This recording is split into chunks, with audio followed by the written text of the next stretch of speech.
सगळ्यात मोठी अडचण आहे की सोशल अवेअरनेस कमी आहे.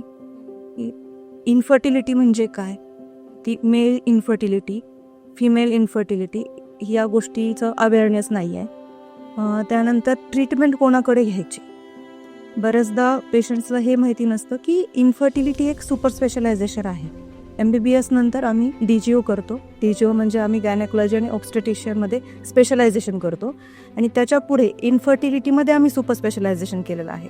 आणि बऱ्याचदा पेशंट्सला असं असतं की जे डिलिव्हरी करणारे डॉक्टर आहेत, मग ते गावातले असतील शहरातले असतील, तेच इन्फर्टिलिटीची ट्रीटमेंट देतात असं त्यांचा माइंडसेट आहे. पण ॲक्च्युली ते तसं नाही आहे. त्याच्यासाठी हे सुपर स्पेशलायझेशन आहे आणि त्यामुळे कोणाकडे जायचं हे पहिल्यांदा पेशंटला समजत नाही. त्यामुळे त्यांचा वेळ जातो. ते 2-3 वर्ष ते टाईम गेल्यानंतर पेशंटचं वय होतं, बरेच मेडिकेशन्स आणि इंजेक्शन्स त्यांना गेलेले असतात. त्यामुळे पुन्हा त्यांचा हार्मोनल इम्बॅलन्स अजून वाढतं. मग यामध्ये त्यांचा वेळ जातो, त्यांचं फिजिकली पण प्रॉब्लेम होतो आणि फायनान्शियली पण ते ड्रेन आउट होतात. आणि जेव्हा ह्या सगळ्या गोष्टी जेव्हा ते हायर सेंटरपर्यंत पोहोचतात तेव्हा ते टोटली ड्रेन झालेले असतात.